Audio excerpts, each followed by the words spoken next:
Welcome to the Content Repurposer podcast, where we explore different ways that authors can repurpose their books into different mediums. And here we have Lauren, and she is a #1 Amazon bestselling author, as well as a book and marketing strategist for nonfiction writers and entrepreneurs. She has experience as a book launcher for Inc. 5000 agency, where she helps market Amazon and Wall Street Journal best-selling books for executives, thought leaders, and more. Lauren also creates educational content on YouTube to equip aspiring authors with the skills and insight they need to successfully navigate their book business. So thank you so much for joining the podcast. Oh, of course. I'm happy to be here. Thanks for having me. Yeah. So I know in the last part, you also help with like YouTube or creating educational content. So one of the reasons why I reached out to you, I know that there's a lot of people in the publishing and author space who are on YouTube, but I think the videos that you created were really unique in the way that you were able to educate an audience, but also make it entertaining. So I was just curious, like, how did you even start with that type of content? So I kind of started documenting my findings about the book space probably back in 2021 or something.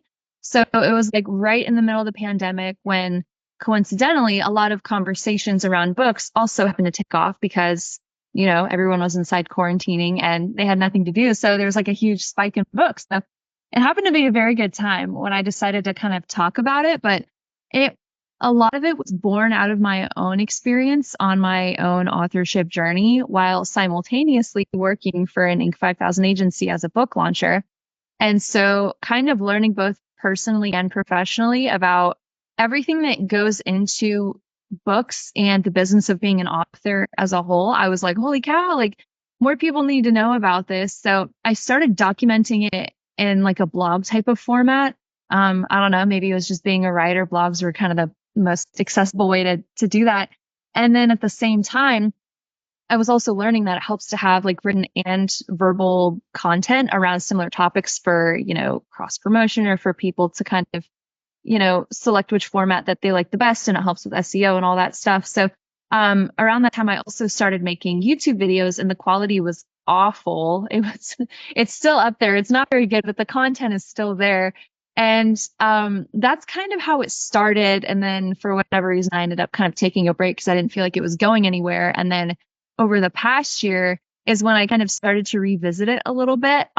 It was around the same time I started kind of going more of the entrepreneurial route with some of the stuff I was learning and kind of what I was wanting to provide for others. So it's kind of picked back up a little bit since then. And over the past year, I started posting on YouTube mostly pretty consistently about once a week or so. And I think that the consistency around that really helped with gaining a little more traction as like, throughout like the round 2 sort of phase or, season 2 of the whole YouTube journey, I guess. So that's kind of, how and why it started to pick up. And it's kind of sort of evolved to be author education, I guess, but the stuff you don't know about books. And I try to catch people as early as I can to kind of tell them what they need to know if they're really wanting to go all in on being an author and reaping all of its rewards and benefits that it has to offer. Yeah, I can understand the YouTube journey because I just started this year. And it was mostly for the podcast.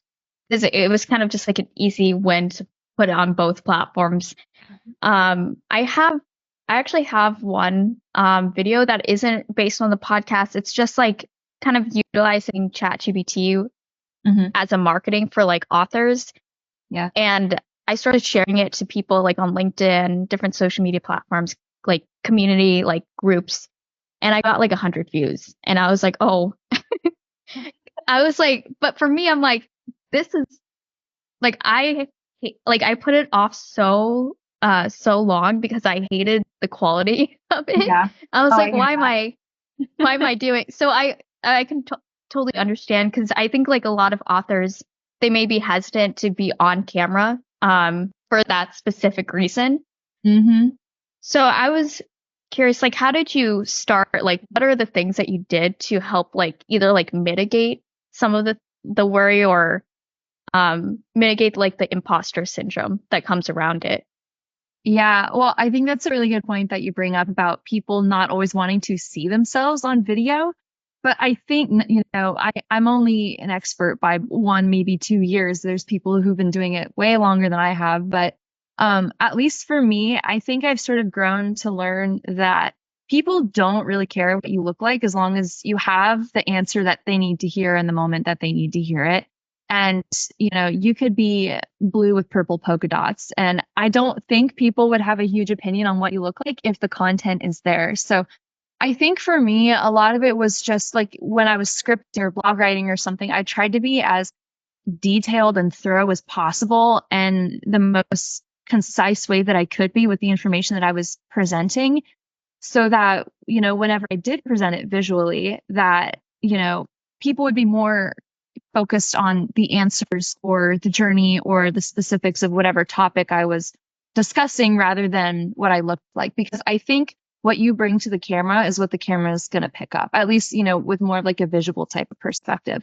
Because even when I started out, like I would be looking at myself in the viewfinder and I'd be like, God, I did not look good today. But I did it anyway because I'm like, that's not even the focus of what it is that I'm talking about. I'm not here to be a supermodel or anything. I'm here to give people answers, the right people answers, the ones that they've been looking for but haven't been able to find yet. So I think kind of shifting the emphasis on what's most immediate, like visually, to the content and giving people a reason to stick around and watch. For me at least, that was like the big thing that helped, at least with some of that imposter syndrome. And and I guess when it comes to the content itself, acknowledging that I'm an expert in my own experience. And if I'm having those experiences, chances are someone else in a similar spot is also thinking and feeling the same thing.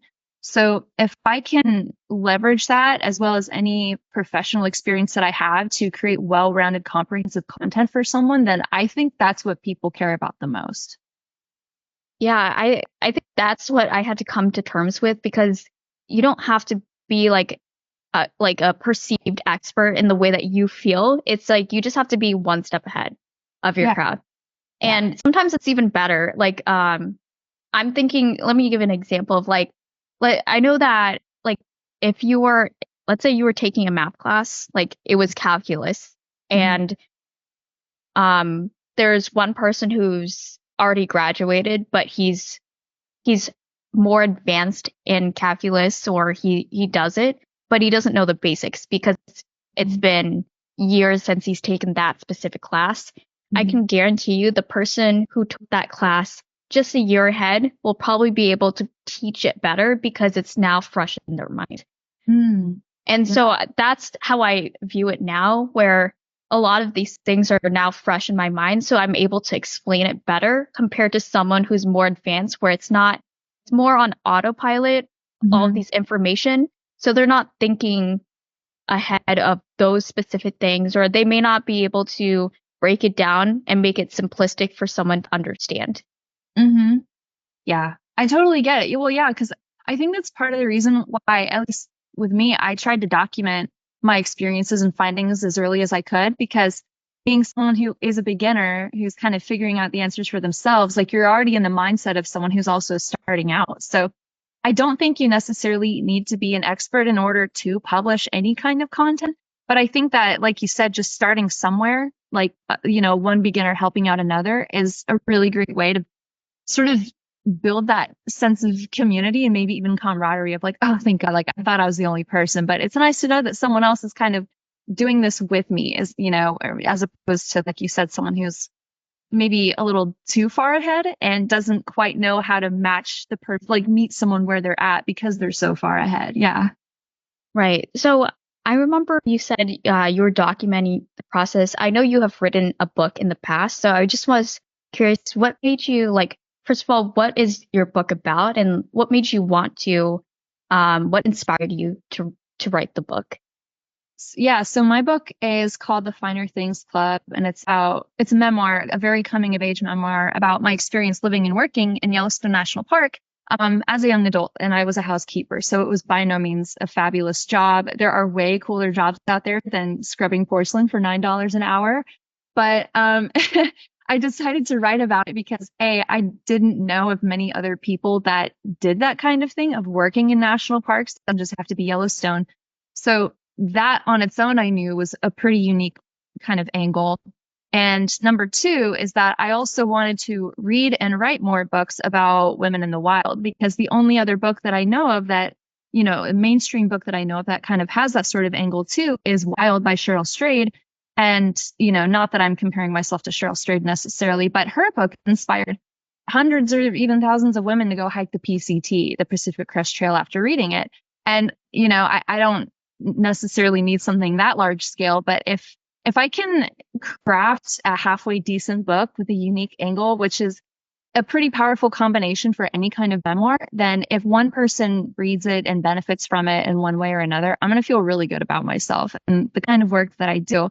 So that's kind of, where the book came from. And, although it's not directly tied to my brand, like I always say that there needs to be an experience beyond the book so that if someone does really like it, they know like what step 2 is. Like my whole brand isn't necessarily about Yellowstone. It very much could be, but at least as a fellow professional, I use it almost like as a credibility piece of like, I did it having no money, no connections, no clue what I was doing, and this is how much I've learned from it just on my own. And if I can save you some time based on my experience and my journey, then I'm also going to feel really good about that. But that's pretty much what the book is about and sort of how it came to be, I guess. Yeah, I think when it comes to like writing a book, it can be hard for someone to conceptualize or like there's so many moving parts, especially when you're I think a lot of people want to write a book, and then when they actually start the process of it, there's so much information and it can be confusing on how to get started. What advice should you be taking and what advice you should not be taking? And what are your goals? Because there's so many reasons to write a book. Mm-hmm. So I was just curious, like, if someone is starting out, like, how would you go about, like, giving them a little step of like guidance on how to move forward with the process without like getting overwhelmed? Yeah. That's a really great question. And that's something that I definitely wish that I had when I started off writing my book, knowing nothing about it. First of all, in terms of mindset, you have to know that writing a book is a part-time job. I mean, if writing a book was easy, then, there would be way more books out in the world than there already are. So it's definitely going to be a bigger time commitment than you think it's going to be, especially if you're a busy mom, if you're a working professional, if you're a student, whatever the case may be, it's going to be a pretty big time suck, which is why for kind of point number 2, in terms of mindset, it's important to be consistent with it. And in my mind, consistency doesn't necessarily mean that you have to write every day, like for 2 hours or something. If you only have time in your schedule for 1, maybe 2 days a week, stick as much as you can to those 1 or 2 days a week where you can write consistently. So I guess supplemental to that, that's where a lot of goals, like writing goals can come in handy, whether it's a time goal, whether it's a word count goal. So those are 2 things. And then the third thing that I would say is to be thinking about marketing and promotion way earlier than you think you need to. And I'm sure that, this is something that you would also agree with. But I think there's this misconception that a lot of the marketing and promotion happens after you write it or as it's being published. But my argument for that is that if that's the case and you're an unknown debut writer, you are not only having to promote the book, but also yourself as a brand, which is why I would say step 1 is to just get in the habit of writing and just write the book in the first place so you have something to work off of at all later on down the road. So step 1 is just write the book. If you can do that, you're halfway there. And then step number 2, ideally the same time you're working on the book, but I know that people have different bandwidths and capabilities. I would also be thinking about you as an author brand, sort of what it is that you want to label yourself as, or how you want to position yourself, or the kind of person that you want to be for others if you're really wanting to go all in with this thing. And then step number 3, get as clear as possible, as early on as possible about, your target audience. Your book's not going to be for everyone, and that's okay, because the riches are in the niches. So the more niche that you can be, the more valuable you're going to be. So A, write the book. B, think about who you are as an author brand. And then 3, I don't know if I said 1, 2, 3 or ABC. They probably got mixed up. But the third one is that you want to be really clear about who you're targeting, because that'll help with not only your book's positioning, but also your marketing and beyond. Yeah. I think especially like with anything that I do is like you focus on your audience first, because that's where all of the messaging, it's kind of like the core of like of specifically for marketing. It's kind of the core of like you have to know your audience before you can do anything else. Oh yeah. Very true. I know for like for what you do a lot of book launching. So for someone who is just new to, I think a lot of people hear the term book launch, but I don't know if conceptually they understand what that means. So could you explain to like the audience what is a book launch and how does it benefit an author? So if I had to summarize it in one sentence, I would say that a book launch is when you're marketing your book before it's published to build awareness.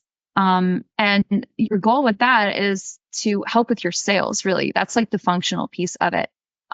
Is it absolutely necessary to have a book launch? No, you don't need one, but I almost think of it as being similar to like throwing a birthday party. Like whether or not you have a party, you are going to turn a certain age. Whether or not you have a book launch, you're going to have a book in the world. It just depends on, do you want to reward yourself for all the hard work that was put into making it in the first place? Like, do you want to, use the book launch as like a celebratory occasion? Do you want to use it as, mostly an aware building occasion? It kind of serves both of those purposes. It's for you, but it's also for, the marketing and the promotion side of doing a book. And it can take multiple forms. There's really, in my opinion, no right way to do a book launch. A lot of people will do a live stream, for a half hour, maybe by themselves or bring on a couple guests and call it a day. Other times people might have a book signing at a local bookshop, or they might host an event or a program at a library. They might go out for dinner and keep it to close family and friends, or, open it up to, the community if they want, depending on the kind of, network or platform that they have. There's no right way to do it, but basically the whole point is to build awareness for yourself and your book, and also celebrate a little bit in the meantime as well. So that's kind of how I would summarize it in my own words. Yeah. And I think I liked the way that you said awareness, because I think sometimes because it takes a while for someone to buy a book, or it takes a while, like when you just put something out in the world and you don't have like a platform, it can be hard for someone to want to purchase right off the bat because they don't know who you are. Right. But I think for me, like I really like the concept of book launches, because it does, if you are consistently posting, or if you have a platform that you're on that people know, book launches drive huge volume. And if you have a platform that resonates with people, this like it's like the perfect like combination to have both at times. Right. Well, yeah. And that kind of goes back to what we were talking about earlier, which is that you need to promote yourself as an author before you really even think you need to. So that when you have something to launch, you've already kind of warmed up the waters enough to have an audience that's receptive to this new thing that you're putting out, even if they haven't ever heard of you before. But if you've been giving them answers or sharing a journey or whatever, like way earlier on, then by the time that you have a book that comes out, people kind of already know who you are. They trust you a little bit more. They like you a little bit more. And it's just kind of a win-win all around, in my opinion. But, the caveat is that it's a big time commitment, and it's often a bigger one than people are anticipating, which is why I like to think of it as like a part-time job, because it is, especially when it comes to marketing. It's way more work than people realize. Yeah. I think also like, so this isn't directly with authors, but I know like because I've done past like marketing campaigns for different companies. Yeah. A lot of them tend to use ads, or they use like different types of ads as well, or different other types of marketing material as well. And I think it's like when you have it doesn't have to be social media, but if you have like a core messaging or core, and you're consistent with it, whatever platform you're using, that like all the other things that you pay for also complement it well, like as well. And so like your ads will perform better if you have quality content that complements it. Because if someone is clicking on your website, all of the content also has to be like consistent, like everything around it also has to be consistent as well. So I think it's not to discourage people from using ads, or I just know that a lot of them are like, oh, why not just use ads, or why not just do those type of things as well. It's like you can, but it'll just perform a lot better when you have, if you put yourself, or you have a specific brand that people like know you for. Right. Yeah. I mean, you're just kind of making it worth the investment. And I've worked with authors too who have, opted in for paid ads or something, or like whether it's Amazon ads or, a book sweep, something or other. I think it's a really great way to get a lot of concentrated attention on something very specific. But if you're wanting to turn it into something a little bit bigger, then the consistency with your messaging and just your brand and your, everything that makes up a brand as a whole, I feel like it kind of has to have that consistency. Like, I just feel like consistency is one of the most underrated but highly utilized elements in marketing that a lot of people aren't prepared for, or maybe take for granted. And then they wonder, oh, why isn't my thing performing? And it's like, well, I don't know. How much value have you been placing on it? How much attention have you been giving to it? How much have you been kind of testing around and playing around with it in terms of your audience's receptivity? But yeah, I think that's a really good point. Yeah, I remember when you say consistency, it just reminds, because I started in social media marketing. So I just remember when I first started, I was just posting nonstop, and I look back at it and I'm like, oh my God, what was I posting? It was so bad, but people liked it and it worked. It performed well. And now I'm like, I see like the follower count that I have, the people who follow me just based on the tagline. I'm like, okay, this is why I spent so much time, because now I have people who know me for this. And when I talk with people outside of social media, my tagline is so on key that people can recite it to me. And that's kind of how you want it. You want people, you like, regardless of what, I know I put social media, but that's the platform that I know the most. But like if you're at a public speaking event, you want the words to be so clear that people can go back and talk to their friends about the speech, and then also have a recording where you can go back and like send the link so people can go and share what that specific speech was about. Like that's the type of marketing that you want, where it's ingrained in people's minds. So it's enough for someone to take action and like pay for the book, or like maybe if you're a nonfiction author, it's not just the book, but like take action to sign up for your email newsletter or join one of your courses, or etc. Yeah. I mean, it's like, what's the phrase you want people to think of when they, see your name or see your face? It's like, with shame and vulnerability, at least with me, I instantly think of Brene Brown, because she's been so consistent with her messaging and, just kind of like, and I think that's the other point too, is like, what is it that you want to talk about? Like, how do you want to position yourself? But then also, as like, if you want to take it a step further, how do you want to uniquely position yourself within that particular angle? I think there's oh my gosh, I could just totally go down the rabbit hole with that one. But yeah, I would think of, basically what is it? And I talk about this a lot in my YouTube videos, but what do you want to say? How do you want to say it? Who do you want to say it to? And at least in my mind, I feel like that sort of very basically summarizes like what a brand is in general, or at least in the context that I talk about them. But yeah, I mean, it's so crazy to me how similar being an author is to being a business person. I mean, in my mind, they're synonymous. And if you're wanting to, position yourself as a successful franchise author like Stephen King or James Patterson or something, or, whatever, I think that those are just such important elements that you have to keep in mind of that. It's definitely a long game. I think people often want a lot of instant gratification when it comes to writing a book. And there's a quote that I recently heard, I forget from where, but it was like, and this might make some people uncomfortable, but it's just because you're working on something doesn't necessarily mean that you're entitled to the success of that thing.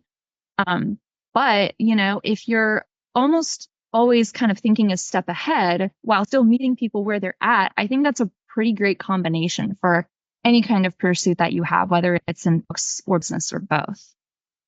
Yeah. So I think a lot of authors, they aren't aware that they should treat it like a business, or if they want to either have a passive income or to make it a career itself. Mm-hmm. So I was just curious, like for someone who wants to be like, it's not just they just want to have a book just to say that they have a book. They actually want to have some sort of income. Mm-hmm. What should an author why should an author care more about the book industry, or be aware of how the industry works in a case of a business in order to meet their goals? Yeah, well, that was kind of the question that I faced a couple years ago when I was figuring out what the heck I was doing with my own book, which, the way that I kind of think about it now is that I could write the world's best book. Well, maybe not the world's best book, but I could write a pretty good halfway decent book. But I suspect that it won't go anywhere if I don't know how to talk to the people or have conversations with people who can help me carry it across the finish line, or, help me turn it into something a little bit bigger. So, it's kind of like if you go into the doctor's office, it's one thing to treat the symptom, but it's another to understand why you have the condition that you have in the first place. If you want to write a book to call yourself an author or just to check something off your bucket list, and, maybe that's not really something that's totally necessary for you, because that is what your definition of success is to you personally. But if you're wanting to use a book as a tool to market something else or to create something bigger or a little bit of both, then it helps to kind of know how everything sort of works on the back end. It's like if you want to be a car mechanic, it helps to know how all the pieces sort of work together.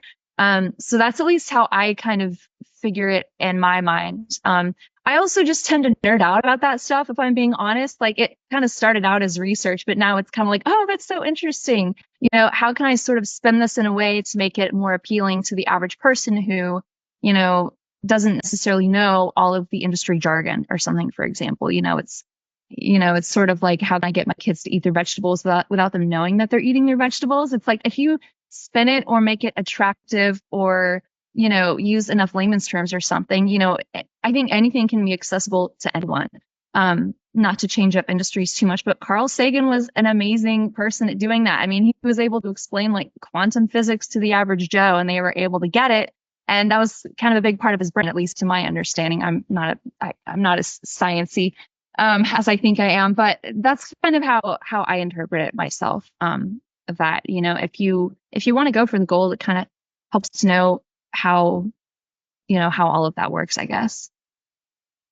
Yeah. So I was, it's getting closer to the end of the episode. So I just wanted to know, do you have any resources that you would like to offer to the audience?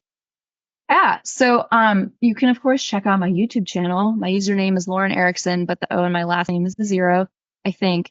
Otherwise, my name will just pop up. Otherwise, you can go to my website at laurenericksonofficial.com, and then there's a little button in the top right corner where you can access a bunch of free courses. I have 3, I believe. One is about book writing. Another one is about making book proposals if you're a nonfiction person. And then the third one is about creating an author website from scratch if you have no experience or very minimal content to work with. So those are the 3 resources that I have to offer.